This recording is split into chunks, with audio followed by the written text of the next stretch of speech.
எப்பா யாத்தே இறங்கணுடா சாமி, வயசாயிருச்சு போல.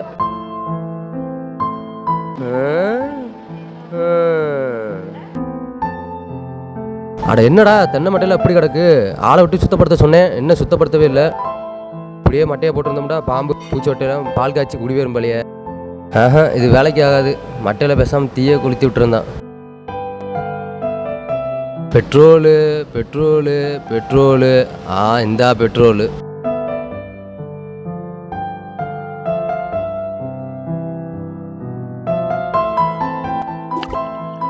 அண்ணா என்னென்ன பண்றீங்க? அட ஆமாப்பா, கொஞ்ச நாளா அப்படியே கிடக்கு. என்ன பண்றது, நானே எல்லாத்தையும் சொல்லி பார்த்தேன், இப்படியே கிடக்கு. அதனால பூச்சி வெட்டுலாம் எல்லாம் நிறைய வருது, எல்லாம் குமிஞ்சு போய் கிடக்கு. அதே நானே கொடுத்து விடலான்னு கொடுத்து விட போறேன். இது எரிக்காதீங்கண்ணா, இது எரிக்கிறதுனால நம்ம தோப்புல இருக்கிற மரம்லாம் பட்டு போயிடும்ல. இதை வந்து நம்ம அரைச்சு 100% இயற்கை உரமாவே பயன்படுத்திக்கலாமே. அட எப்படி பாப்பா, வேஸ்டா கிடக்கிற மட்டை எடுத்து இயற்கை உரமா ஆக முடியும் எப்படி சொல்றீங்க? அட ஆமாண்ணா, கோயம்புத்தூர்ல எம்கே இண்டஸ்ட்ரியில இந்த மட்டைகள் எல்லாம் தூளாக்கறதுக்கான மெஷின்ஸ் வச்சிருக்காங்க. அட என்னப்பா சொல்ற, இதை தூளாக்கிறதுக்கு மிஷின் இருக்கா? இந்த வேலையெல்லாம் கிடக்கட்டும், நீ ஏதோ கோயம்புத்தூர் ஒரு இண்டஸ்ட்ரி சொன்னே இல்லை, அதை போய் பார்த்துட்டு வந்துருவோமா?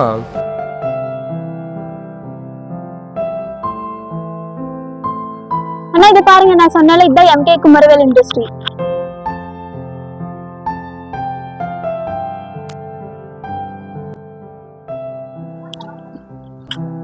பரவாயில்லப்பா, கம்பெனி நல்லா பெரிய கம்பெனியா தான் இருக்கு. வணக்கம் மேடம். வாங்க மேடம். வணக்கம். இவர் வந்து என்னோட அண்ணாங்க. தென்னந்தோப்புல இருக்கிற தென்னமட்ட கழிவுகளை எரிக்க போனாருங்க. அதை வந்து எரிக்க வேணாம்னு சொல்லி நம்ம எம்கேவோட ஷட்டர் மிஷினை பத்தி சொல்லி கூட்டிட்டு வந்திருக்கேன். ஓ அப்படிங்களா, ரொம்ப நல்ல விஷயம் பண்ணிருக்கீங்க. ஏன்னா இப்படி பண்ணீங்க? உங்க தென்னமட்ட கழிவுகள் எல்லாம் எதுக்கு எரிக்க போனீங்க? இந்த மெஷின்ல உங்க மட்டைகள் எல்லாம் போட்டு இயற்கை உரமாவே மாத்திருக்கலாமே அண்ணா. உதாரணத்துக்கு இந்த மெஷின்ல அரைச்ச தென்னமட்ட தூள்கள் எல்லாம் பாருங்க அண்ணா. நீங்களே பாருங்கண்ணா, நம்ம ஷட்டர் மிஷின்ல அரைச்ச தென்னமட்ட தூள்களை. பரவாயில்லப்பா, நீ சொன்னதே யூஸ்ஃபுல்லா இருக்கு.